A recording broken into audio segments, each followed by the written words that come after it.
So during one of my most recent live streams, I was asked if I could paint some Dragonborn. So I went through my collection and surprisingly enough, I didn't actually have that many.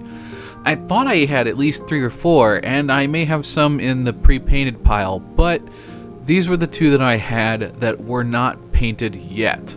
So in today's video, we're going to talk a little bit about color scheming for NPCs as well as color scheming for player characters and the basics of how to paint skin tones for non-humanoid characters. But enough about me rambling, let's get on with today's video.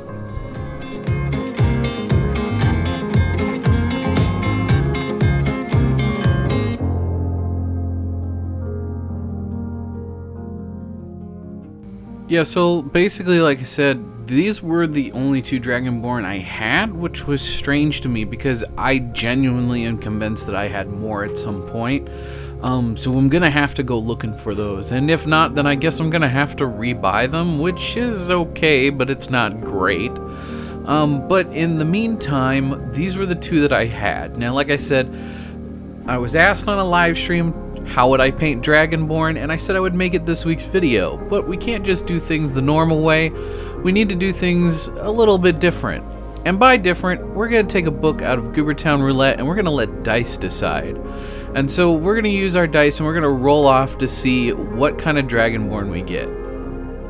So we're going to go ahead and roll a 12-sided die, and if we roll above a 10, then we're just going to re-roll, and if it goes off the board, we're just going to count that as cocked die and go again.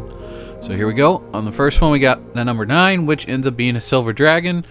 Went off the table, and on the next one, well, we're just going to go ahead and call that one a red dragon, which is fair. So moving right along, we're going to go ahead and we're going to be using contrast paints. Now, if you don't own contrast paints, that's not the end of the world. You can use a technique called glazing. If anybody needs me to explain glazing in further detail, I can make glazing and dry brushing and all those other technical terms its own video. If you're unfamiliar with glazing and need me to make it its own video, just let me know in the comments below and we'll go ahead and get that taken care of. But essentially what glazing is it's watered down paint almost to the consistency of a wash. You want it a little bit thicker, and what you're doing is you're basically applying these thin coats to glaze up the color, so you're slowly adding color while preserving whatever may be underneath. Now in this case, what's underneath is our zenithal highlight. It's a white and black highlight, black from below, white from on top, and that's going to allow a lot of those colors and shadings to show through by glazing, or in this case, using contrast paints. Now I wanted to tackle today's video from the standpoint of someone who is relatively new to painting. So I would normally use something like Mephiston red, and I would glaze up through the colors almost all the way up to a bright yellow and use that as my base tone. However, not everyone's got a wet palette, and so I don't want to make a video that's going to kind of insinuate that you need to have something like that. So by using Blood Angels Red from Games Workshop, we're able to apply this really nice thin color of red. Now if you are going to use contrast paints, I do recommend that you wet your brush first. That seems to help it soak into the brush and really hold into the body better. And we're just going to put a nice even coating all over the model.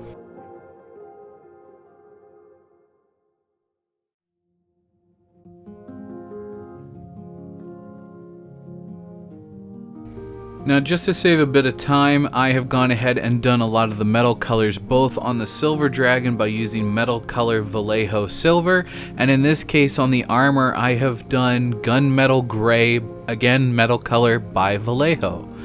We're going to start out by reinforcing some of the places where we want our brightest red to be by using Mephiston red. What this is doing is it's really solidifying the shapes and colors, and so we really want to follow the curvature of the model when we paint this.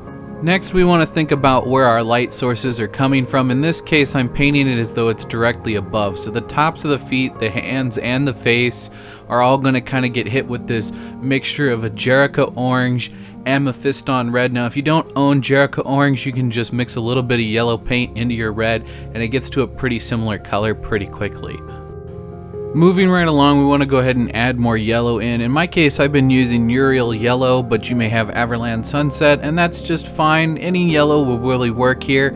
We're basically just kind of keep adding more yellow and apply this in nice thin coats. What that's going to do is it's going to allow things to dry in a more translucent state, and it's going to show those other colors through. As you can see, as I'm applying this now, it looks pretty vibrant, it looks pretty bright yellow, but as that dries, you'll see later on down the road, it has more of an orangey appeal to it, and it's more closely akin to what you would think with a Dragonborn skin tone. Warpstone Lightning now, as you saw, we went ahead and put some of that on the fabric of the other model. This one we're applying it to the silver and metallics of the armor of the silver dragon. This is simply to add some color in, but it's also to unify the two models. When using them as NPCs, you want your players to easily identify them as being a part of the same faction if you plan to play them at the same time, but you also want to make them distinct enough that if you want to use them independently, you can. Also, I like making sure that if I'm going to play two Dragonborns in a row, that I can use two different miniatures, and they're going to look different, and people aren't going to assume I'm just recycling models and slightly painting the skin tones a little bit different. So by painting the models with similar colors but not painting them identically, meaning I'm not going to paint the flames green and to make the weapons on the other green, we allow the models to remain independent while still having enough cohesion that they can be used together on the table. It's really important to remember that when working with contrast paints, we want to give everything plenty of time to dry, especially when applying multiple coats. Also, taking the time to make sure that the surface area is as flat as possible will also yield in a much better looking model. Now there's a couple of spots on the cape on this model where it's not perfectly flat, but getting in there with a razor blade and trying to clean that up would have been a massive pain, and unfortunately the model was sculpted like that, which means it's a part of the model that is wrong. It's a defect in the model. So for me, I'm just gonna have to make do with what's available to me. Now for this particular cape, I'm doing the exact same red that I used on the skin tones, and if you're painting it by hand, you can paint them with the exact same colors that you used for the red skin tones. You're basically starting with that Mephiston dark red and then scaling it all the way up using your yellow, going through your orange to your brightest highlight of almost pure yellow, etc., etc. But again, when using contrast paints, just try and make sure that you give it plenty of time to dry. Now, WizKids miniatures, if you've ever bought one, you'll know that they really like their clear plastics and they tend to use it a lot. So anywhere where you've got your clear plastics, try and practice your glazing to build up beautiful transitional colors, because the way that the light reflects through them, especially with their flame effects, makes it so easy to make good looking fire. Now in my case, I did put a little primer on mine when I was priming everything. I used a Q-tip with some rubbing alcohol and wiped it down as best as I could. I don't mind that a little bit of that white is still on there because it's going to help with that transition between really dark red and the semi-translucent red. And in some cases you may even not even want to put a full coat of your translucent color on both sides. You may want to water it down and build up your colors that way. But just have a bit of a play around when you're using translucent plastics, as you can get some really cool effects just by spending a little extra time playing with them. It's something to keep in mind when working on your own miniatures, so we're not going to spend too much more time talking about it. I just wanted to bring it to your attention because you can do some really cool things. So at this point in my painting process, I had gone back in and done a little bit of a cleanup to get things ready for this next stage. We're going to go ahead and start picking out all of our leather straps. Now, you can use a lot of different browns. You can use a combination of tans and khakis and use brown washes or even contrast paints on top of it. In this case, we're going to be using Rhinox Hide, and we're going to be going through with our Rhinox Hide and just picking out all of these little leather straps on both miniatures and just painting them all up and getting it done. Now, because this is an intro miniature, we're not going to worry about doing our edge highlights on little tiny things like this.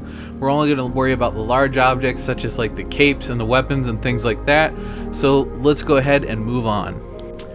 Now, with the green weapons, I wanted to go ahead and do a bit of a dry brush highlight. I didn't want things to be super stark, as I wanted these weapons to not only seem vaguely magical, but I also wanted them to seem like they were well used, or even if they're not magical, as though they're made of some kind of metal or stone that the players may not necessarily be familiar with. Now when it comes to the exact color, I use Cerebite Green in this case, and we're just kind of dry brushing them onto the edges of anything that would be sharp, and then we're doing an actual sharp edge highlight on anything that wouldn't be sharp. So all of our working surfaces are going to get a dry brush, and all of the non-working surfaces are going to get an edge highlight. Now I ended up using some Incubi Darkness on all of the claws, but in this case we're going to be using some Ceramite White. Now Ceramite White has this tendency of separating.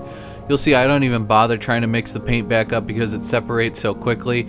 I just dig around in the bottom of the bottle with an old brush, and I try to clear out the brush enough to be able to use it to do my eyes. Now, there are plenty of people out here who have wonderful tutorials on how to do eyes.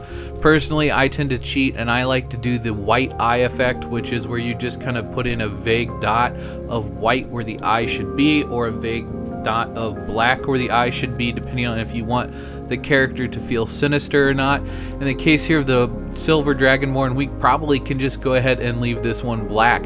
It's going to look wonderful the exact same way it is. Gives the idea of where the eye should be, and you could just put a single dot of white in there, but why ruin something that already looks good? So let's go ahead and move on to the Red Dragonborn. Now the black in the eye is okay, but it's not great. So we're just going to go ahead and fill that in with a little dot of white. Now I'm not too great at this, and I probably should have just left it at the first one, but I kept going, and then I end up having to touch it up with a bit of red afterward. And that's okay. If you get a little bit crazy with your white, you can always kind of go back in with a brush that's damp, that has no paint on it at all, and kind of scrub at it a little bit. And as long as you're quick about it and you get to it immediately, you should be able to wipe it back off like an eraser. Now I've put some Sterling Battlemire. It's a technical paint by Games Workshop. It's essentially basing paste or a texture type paste. You can get all kinds of stuff like that at the craft store, and I just built it up around the base to kind of blend in those rocks that they're standing on with the rest of the base around it. We're going to do a little bit more with that here in just a moment, but for now we want to go ahead and put on some gray paint onto those rocks. Use whatever the darker gray that you have is first and kind of do an all over coat, and then we're going to come back in with a much brighter gray and do our highlights. Now with those highlights, you don't necessarily have to wait for the paint to be dry, at least for the rocks you don't. You just want to go ahead and do a rough sketch of all of the sharp shapes and anywhere where there is some definition, and leave that gray both on the overall flat surfaces as well as on the crevices, and that should do a pretty good job of, once this all dries, looking like real stone. And you just keep working with it, and anywhere you see a raised surface, just go ahead and put a little dot of that brighter gray paint, and once it dries, it's going to start looking really great. Once all of that's done, we can come back in with a brighter brown, such as like an XV88, which is what we end up using, or a Sterling or something. You can even use Xandri Dust, but the XV88, especially for this dark Sterling Battlemire, works really, really well. And what we're going to do is we're just going to put a little bit of on a brush. We're going to work that into the bristles. We don't want to get too much of it off, and then we're going to come back in and do what's called a dry brush. Again, if someone needs me to do a video explaining these terms, please speak up in the comments, and I will make it its own video. But basically, we're just coming in and we're catching all the raised surfaces of that texture paint, and we're brightening it up. And as you can see, it's leaving plenty of that darkness behind, but it's also going ahead and it's doing a lot of that highlighting for us. Now, if I were going to do this for more of a semi-professional piece or a piece of my own, I would go ahead and come back in with a wash afterward and knock all that color back down, and then do another edge highlight or another dry brush on top of that. But for this, it's perfectly fine. And then as you tend to work the last of the paint out of the bristles, you'll notice yourself having to push more and more. You're having to scrub more and more to get that brown on there. Then we want to go ahead and take that brown, and we also want to dry brush the rocks. So at this point, hopefully your rocks are dry, and we can go ahead and add a little bit of this brown texture into the rocks, and that's going to do so much for making this feel more realistic and adding a lot of depth to your rock and kind of finishing them off and taking them from looking kind of cartoony to really starting to look really nice like the rest of your model is. And there we have it, guys. We're going to show the final bit here in just a second, but I just wanted to take a second to say thank you so much for everybody who has been showing all the love and support for the channel. It has been mind-blowing, especially for someone like me who is both colorblind, has shaky hands, a bunch of things that should really hold me back in this hobby. People have told me that there isn't even a point in me doing this for a hobby for myself because of some of the things that I've talked about being issues that I need to find a way to overcome. But now I've got myself into this position where I can actually teach you guys and hopefully I'm enough of an inspiration to convince a lot of you to take this up as a hobby, because if I can do it, you can certainly do it. We just saw how I did this for a really simple, straightforward paint job, and the model looks great when it's all said and done. And if I can do it, like I said, you guys can do it. It wasn't rocket science. We just kept adding layers, and when it was all said and done, it looked great. So one of my biggest pieces of advice is that I always give when I'm in a live stream is finish a model. If you're a new painter, finish the model. The amount that you're going to learn, even if you think, my God, I've messed this up, the amount you're going to learn either trying to fix it or work around it is going to teach you an immense amount more than simply stripping the model and starting over, or heaven forbid, just giving up altogether. So please always finish the model. You can always strip it down and start it over when you're done, but at least finish the model so that way you can tell yourself that I actually have finished this. I have accomplished the goal, even if it didn't turn out the way that I wanted it.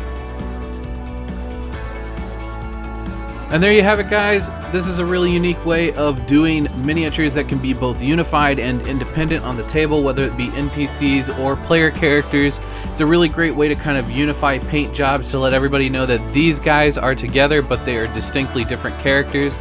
So that way, especially in combat, if you've got multiple characters on the table, especially heaven forbid you had painted like 5 or 6 red Dragonborn because they're all a part of the same group, at least in that case you could paint the bases to be all different colors, and then that way they can say, I want to attack the red Dragonborn with this colored base, or I want to attack the silver Dragonborn with this color base, and it really helps to smooth everything out and streamline combat a little bit better. So that all having been said, thank you guys so much for watching. Thank you guys so much for all the love and support. I know I've said that already, but I honestly can't thank you guys enough. But until next time, may your display case always be filled and your pile of shame never run empty. Until next time.